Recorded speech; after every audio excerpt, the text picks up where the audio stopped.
He was rushing to take his daughter to a school performance, but his Lamborghini stalled in the middle of Manhattan. "Sir, I can fix it," the billionaire heard from a homeless man.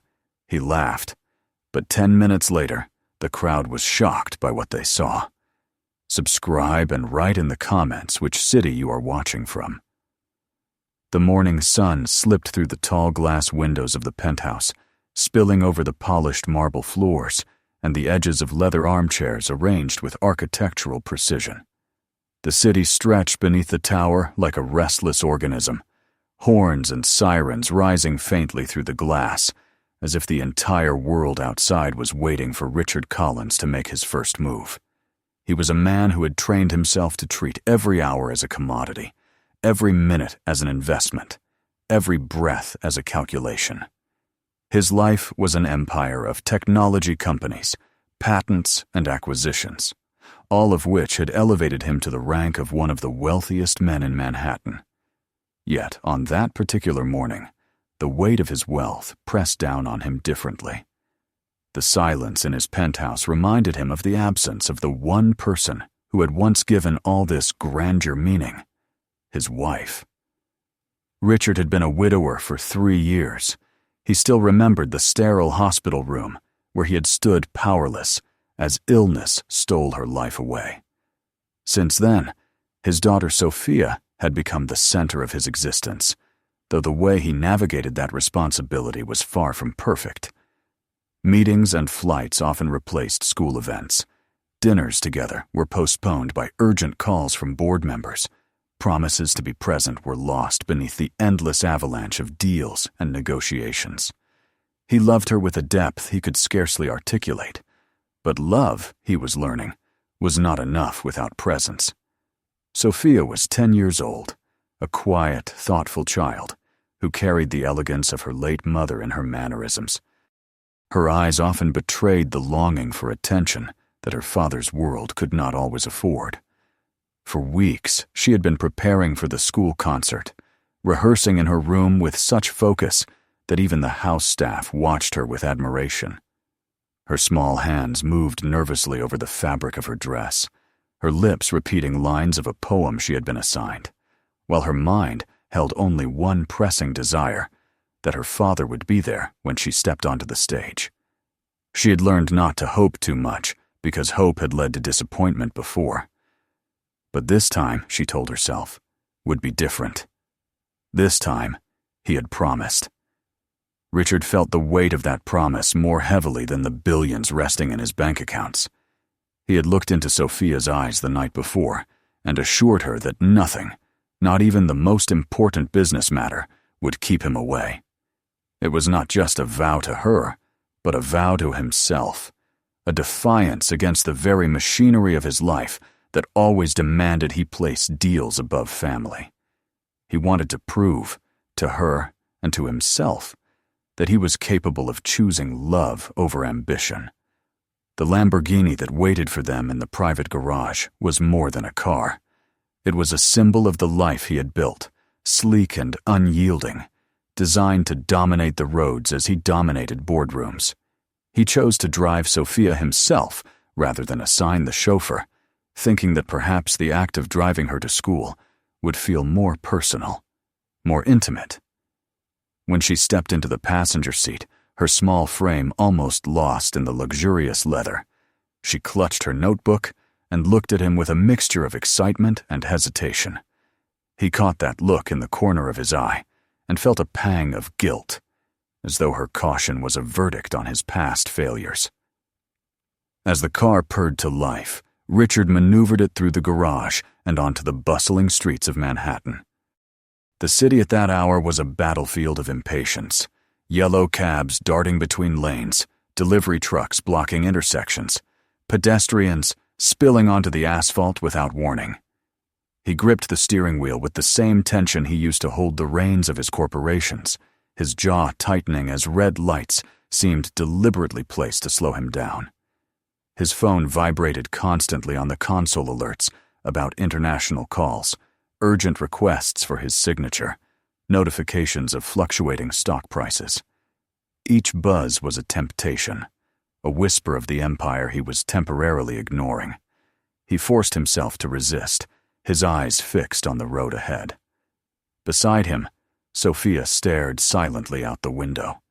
Her reflection flickered against the glass, the city rushing past like a blur of steel and color. She held her notebook tightly on her lap, rehearsing lines in her head. She wanted her father to see her, really see her, not just as another item on his crowded schedule, but as the child who still believed that his presence mattered more than any deal. The silence in the car was heavy, not with anger, but with unspoken fear. She feared disappointment. He feared failure, though each understood those words differently. The Lamborghini accelerated with smooth power, but the traffic of Manhattan was not easily tamed. Richard weaved between lanes, his mind racing faster than the car. He thought of the Japanese investors who had been pressing for a final signature, of the potential loss of millions if he did not confirm his attendance at an impromptu call. He imagined the headlines if a deal slipped through his fingers. But then he thought of Sophia, standing alone on stage, searching the audience for a father who never arrived, and the image twisted like a knife in his chest. That vision terrified him far more than any business loss. His thoughts drifted to the life he had built since his wife's death.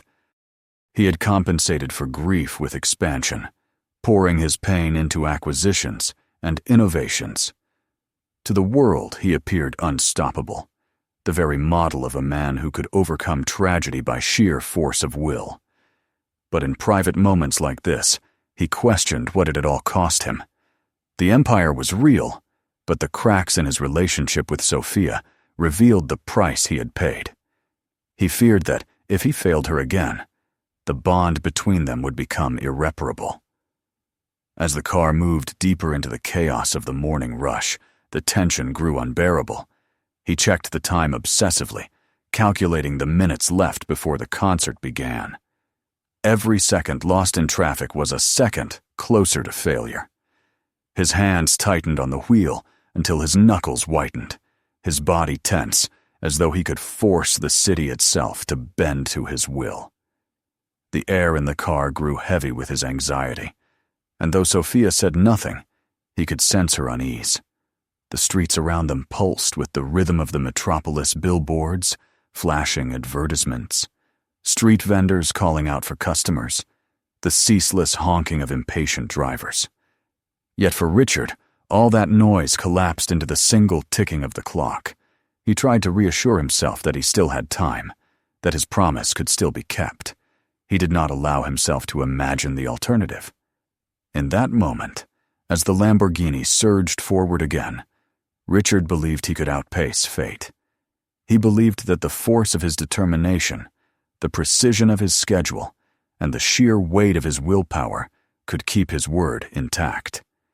He did not yet know that promises are rarely tested by the things we expect, but by the unforeseen fractures that emerge when we least anticipate them.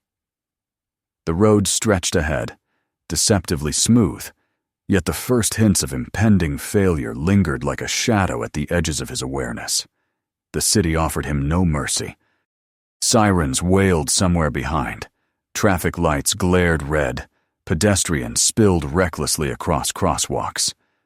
Richard pressed harder on the accelerator whenever the lane opened, as if speed alone could outrun the doubts gnawing at his conscience.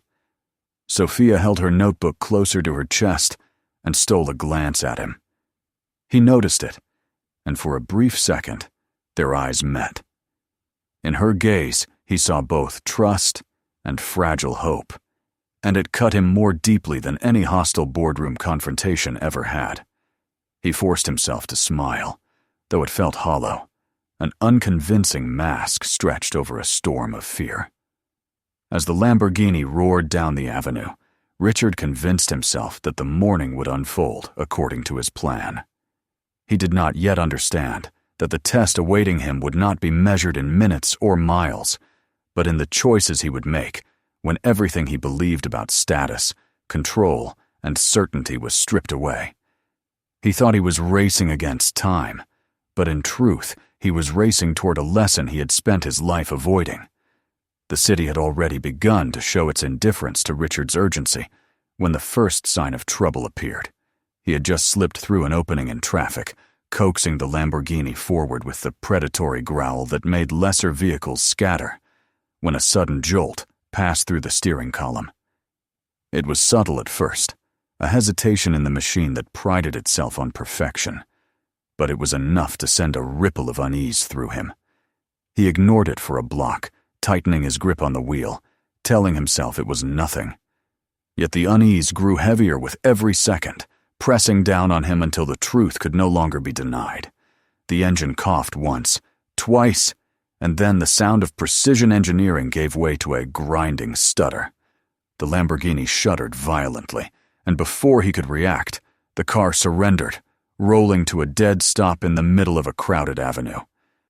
For a moment, the world seemed to pause around him. The silence inside the cabin felt like mockery, a void filled only by the flashing error lights across the dashboard. Outside, horns erupted in angry protest, the symphony of Manhattan impatience rising instantly to a fever pitch. Drivers leaned out of their windows, shouting curses, waving fists. The sleek symbol of wealth and control had turned into an obstacle, a roadblock trapping dozens of other lives in its failure. Richard's heart hammered in his chest, and the first prickles of sweat gathered along his collar. The clock on the dashboard reminded him with merciless precision of how little time remained. Beside him, Sophia clutched her notebook tighter, her small fingers whitening at the knuckles. Her eyes flicked between the glowing dashboard and the watch on her wrist, her lips pressed together in a silent plea that her father not fail her again. Richard saw the fear in her posture, and it pierced deeper than the embarrassment of stalled traffic. He had made a promise, and here, under the glare of 100 impatient strangers, that promise was already unraveling. The city did not pause in its cruelty. Horns blared, pedestrians stopped to gawk, and soon the glow of phone screens rose from the sidewalks. People began filming, capturing the image of a billionaire stranded in his own excess, a man whose fortunes could not prevent the humiliation of mechanical betrayal. Richard could feel their eyes on him, stripping away the layers of authority he wore like armor. The Lamborghini, once his symbol of mastery, now mocked him, a monument to his helplessness. He forced the ignition once, twice, listening to the engine wheeze but not roar. The display continued to blink with cryptic warnings. He thought of calling his personal mechanic, but the man was across town, hours away. A tow truck in Manhattan traffic would take even longer. He imagined Sophia stepping onto the stage alone, her eyes scanning the audience for him, and the thought made his chest tighten until he could scarcely breathe. Then, through the sea of angry faces and hurried footsteps, a figure detached itself from the crowd. A man approached with deliberate calm, his gait unhurried despite the chaos around him. He wore a faded jacket that had long since surrendered to the elements, his shoes scuffed and thin at the soles. In one hand, he carried a plastic bag sagging with indistinct belongings. His beard was patchy, his hair matted, and his skin bore the weathered marks of nights spent beneath the sky rather than a roof. To most passers-by, he was just another of the city's forgotten, a fragment of the invisible mass that slept in doorways and on subway benches. But there was something in his eyes that arrested Richard's attention. They were steady, focused, not the dull glaze of resignation, but the sharp gaze of a man who noticed details others overlooked. He stopped beside the gleaming car without hesitation, unbothered by the horns or the crowd, as though the chaos around them did not exist. For an instant, Richard felt affronted by his presence, as though the very proximity of poverty to his vehicle was an insult. Sophia, however, looked at him differently. She tilted her head slightly, curiosity flickering across her young features. In her eyes, there was no barrier between them, no instinct to dismiss him for his clothes or his unkempt appearance. To her, he was simply a person who had chosen to stop when everyone else walked by. That simple distinction, unspoken but unmistakable, carved a line between father and daughter that Richard could feel but could not admit. The man studied the Lamborghini with a gaze too knowing for his appearance. His eyes traced the contours of the exhaust, the faint shimmer of heat along the hood, the smoke rising in thin streams. He seemed to listen, not to the silence of the dead engine, but to something beneath it, as if machines still spoke to him in a language only he understood. Richard's first impulse was irritation. He had no time for this, no patience to indulge a stranger who surely could not comprehend the complexity of a machine worth more than most buildings. His pride bristled at the idea that anyone other than a certified mechanic could lay hands on his car. The very suggestion was absurd. He wanted to wave the man away, to call security, to assert once again the authority that money had always granted him. Yet time pressed down on him with brutal weight. Every second he wasted with indignation was a second closer to failure. He glanced at Sophia, saw the moisture gathering in her eyes, the trembling of her lip as she realized what the breakdown might cost her. That sight tore through him more fiercely than the jeers of the crowd. The man did not flinch beneath Richard's glare. He did not beg, did not lower his eyes, did not shrink into the role society assigned him. He simply remained there, steady, as if waiting for permission he already knew would come. Something about his composure unnerved Richard. There was no desperation, no pleading hunger for money or recognition, only calm certainty. The billionaire's mind spun through the impossibility of the situation. A tow truck was out of the question, his mechanic too far. An Uber in Manhattan traffic would condemn them to arrive far too late. Logic screamed that he had no choice, but pride clung stubbornly, whispering that to trust this man was folly. And yet, beneath the noise of logic and pride, another voice rose, faint but insistent, the voice of his daughter's hope. Richard swallowed hard, the bitterness of surrender sharp on his tongue. His instincts screamed to reject the offer, to hold fast to the hierarchies that had always protected him. But the clock was louder than his instincts. The promise he had made to Sophia thundered louder than his pride. With a curt nod, he allowed what moments before he would have dismissed as unthinkable. The stranger set down his bag on the curb, his movements measured and efficient. He approached the hood of the Lamborghini as if it were not a machine of unreachable luxury, but a familiar challenge, a puzzle to be solved. The crowd leaned closer, phones lifted higher, eager to witness the incongruity of wealth and poverty colliding in the middle of the street. For them, it was spectacle. For Richard, it was humiliation. And for Sophia, it was salvation. As the man prepared to work, Richard felt the first stirrings of something he could not yet name. It was not trust, not yet, but a recognition that the world he had built on certainty and appearances was already cracking. He stood frozen, caught between disbelief and reluctant hope, while Sophia's gaze clung to the stranger with quiet faith. The Lamborghini sat silent, a monument to failure, while the city buzzed and howled around them. Richard's empire of control had fractured in an instant, and his only chance of keeping his promise now rested in the calloused hands of a man he would never have acknowledged in any other circumstance. What began as an ordinary drive had already shifted into something he could not predict, a story whose first chapter was ending, not in triumph, but in surrender. The hood of the Lamborghini rose slowly, releasing a faint hiss of heat that rolled into the cool Manhattan morning. The man who had stepped from the shadows of the street moved with deliberate care, setting his bag of scattered belongings on the curb as though the chaos surrounding them did not exist. He was nameless to Richard, at least for the moment, another anonymous face in the crowd that the city had cast aside. Yet his composure unsettled the billionaire.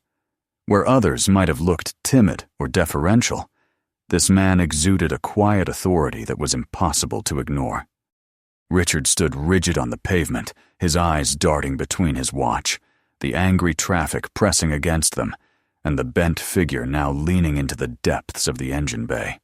The humiliation of it all gnawed at him.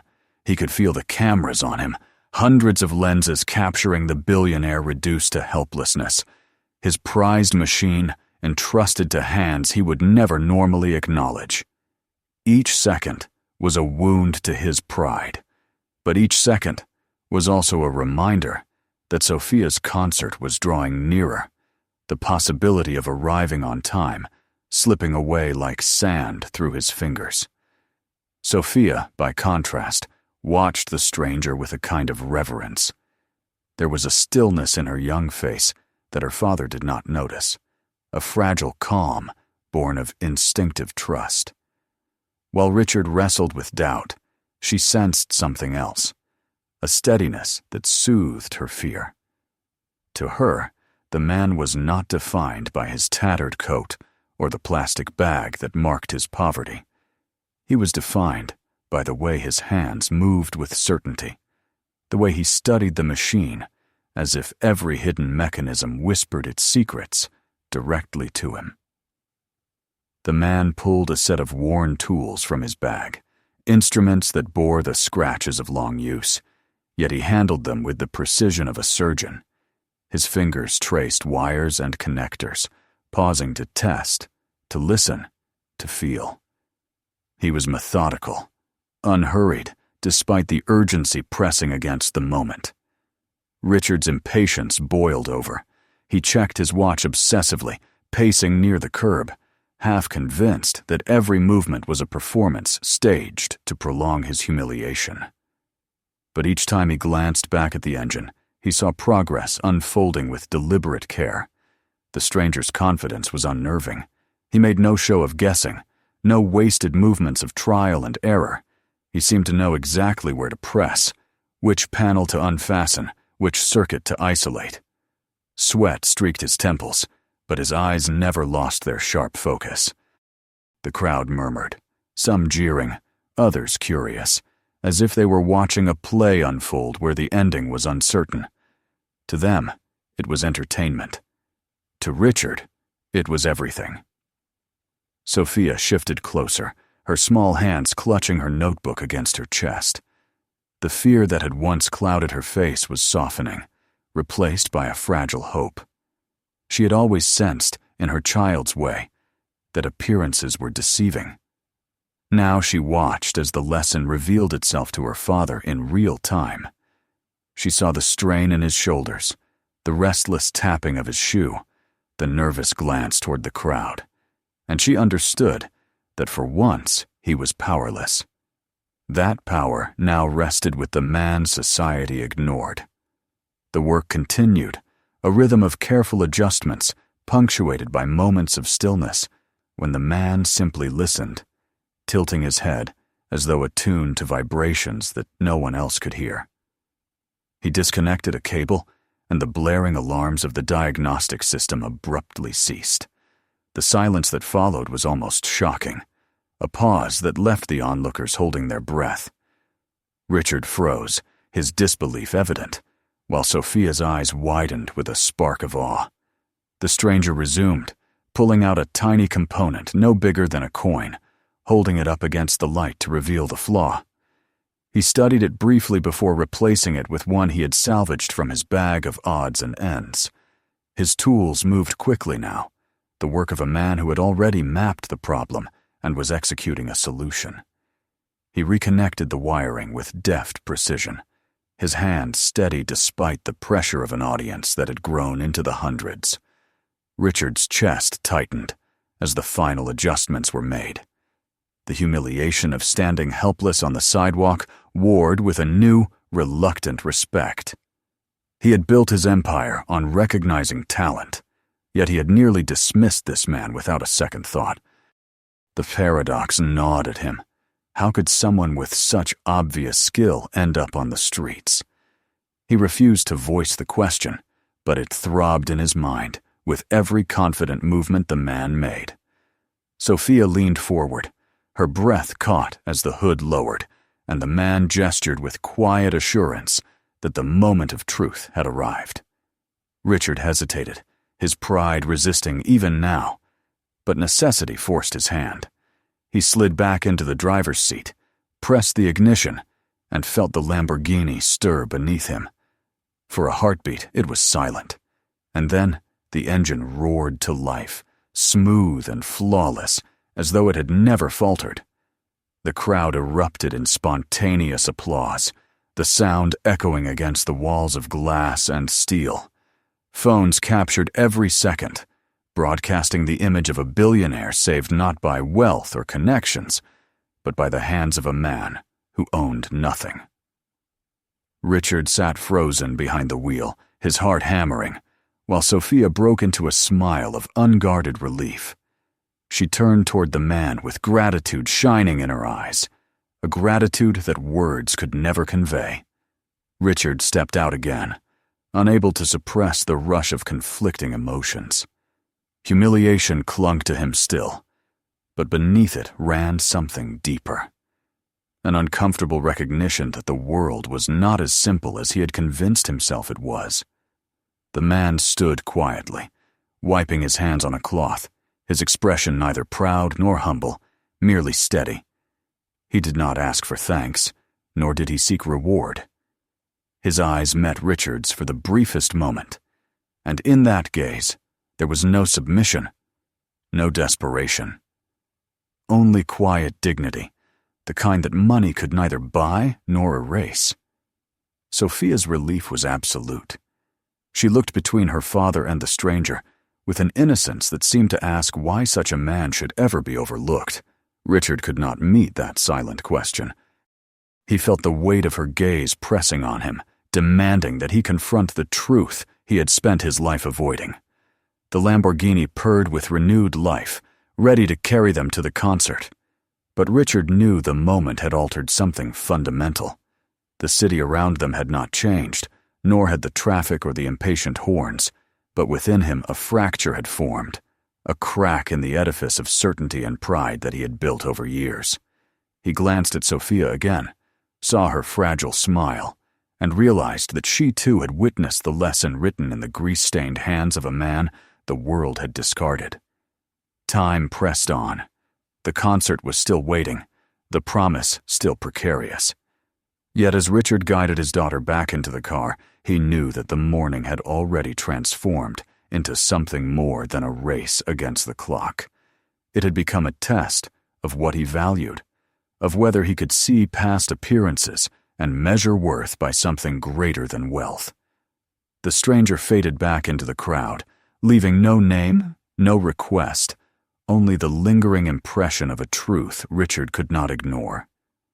As the Lamborghini merged once more into the tide of traffic, its engine steady and strong, Richard felt a silence heavier than the noise of the city.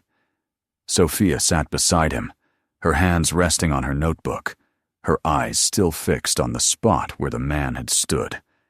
Neither spoke, yet the air between them was alive with unspoken understanding.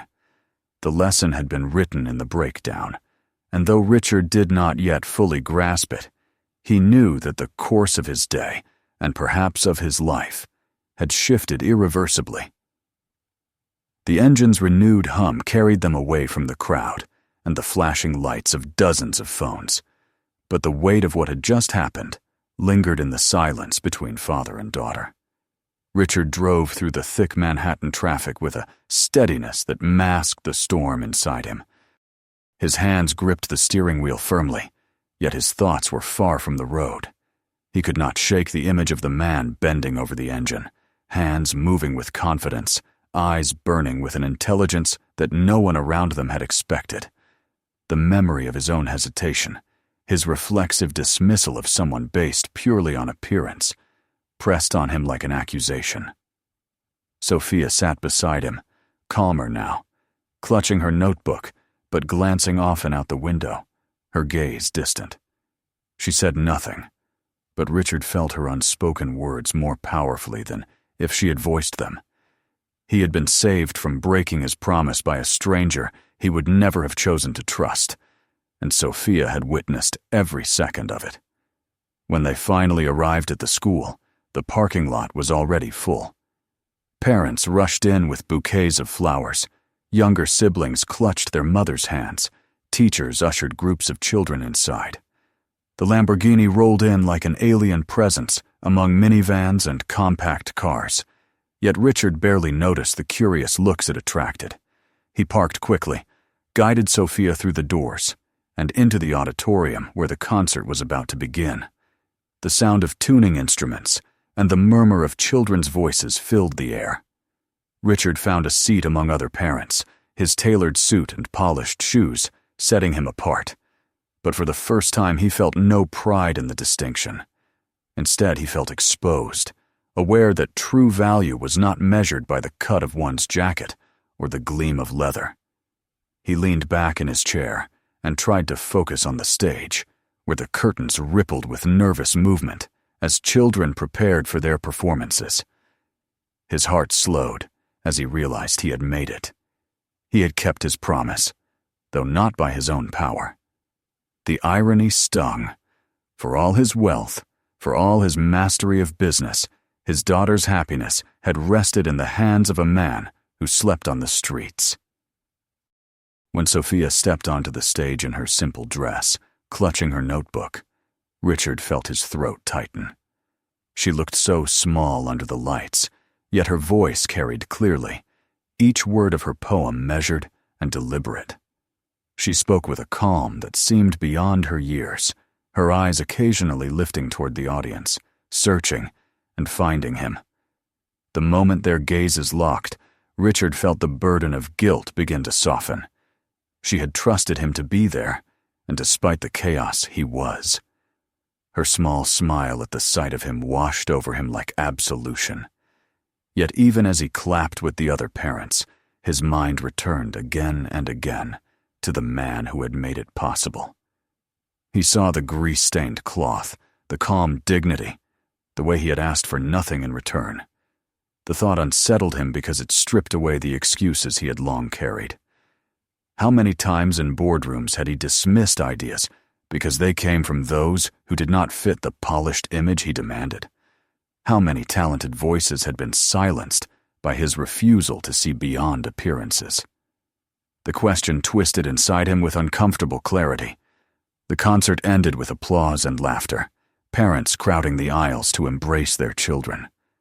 Richard took Sophia in his arms, holding her tightly, feeling the fragility of her small frame against his chest.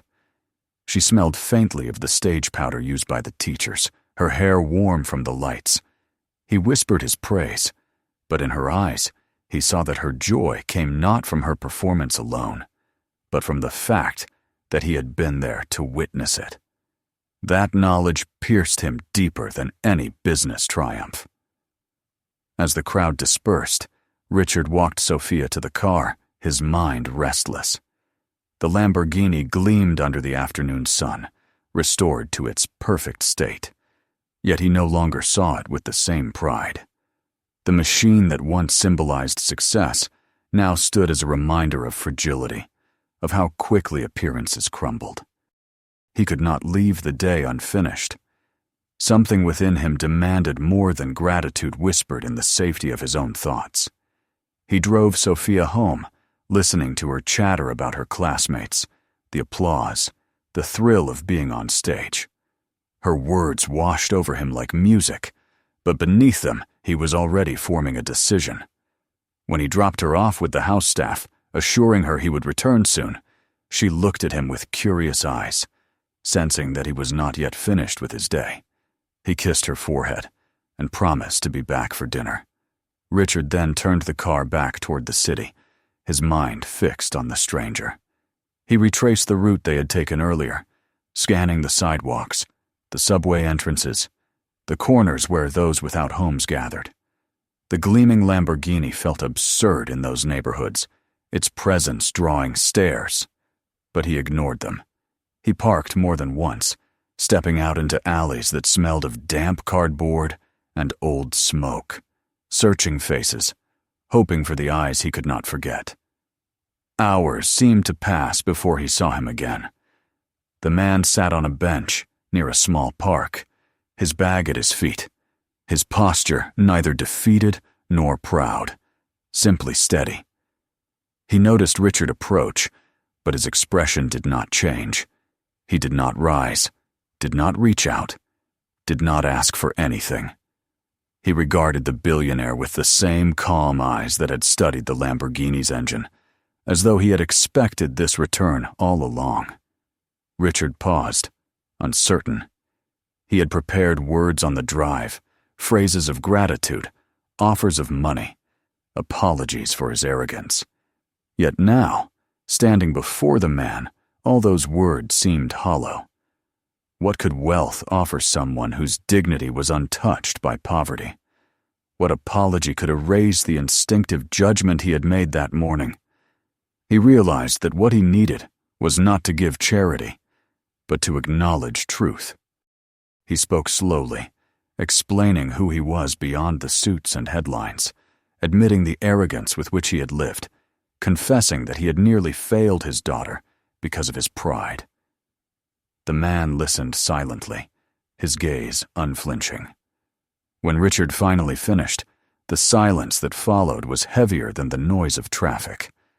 At last, the man inclined his head slightly, as though granting acknowledgement, not forgiveness, but recognition. Richard offered him more than money. He spoke of work, of opportunity, of a place where intelligence and skill could be used not as spectacle on a street corner, but as part of something greater. He made clear it was not pity, not charity, but respect.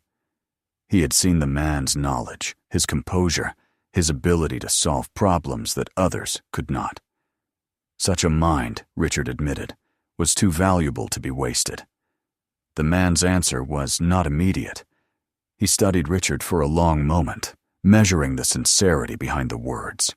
His face revealed little, but in his eyes flickered a spark that suggested the possibility of acceptance, the fragile opening of trust.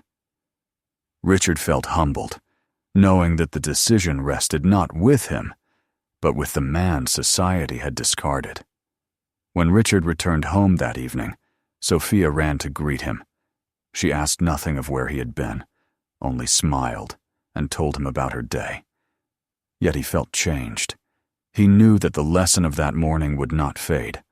The image of his daughter on stage, the sound of her voice steady and clear, the memory of the man bending over the engine with sure hands, these would remain etched into him. That night, as he sat in his study, the city lights glittering against the dark glass of the windows, he thought about what he would leave behind for Sophia. Not the cars, not the companies, not the wealth, for all of it could vanish as quickly as the Lamborghini had stalled. What mattered was the lesson she had witnessed with her own eyes. That dignity, intelligence, and worth were not written on the fabric of a suit or the shine of a watch, but in the character of a person. For the first time in years, Richard allowed himself to believe that he could be more than a provider of material comfort. He could be an example of humility, of growth, of learning even when it came late. He could teach her that promises are not kept by control or wealth, but by the willingness to trust, to see, to value. The city outside moved restlessly, as it always did, but within him something had settled. The lesson of the day was simple, yet profound. He had been reminded that true greatness was not measured by the empires one built or the cars one drove, but by the ability to recognize the humanity in others.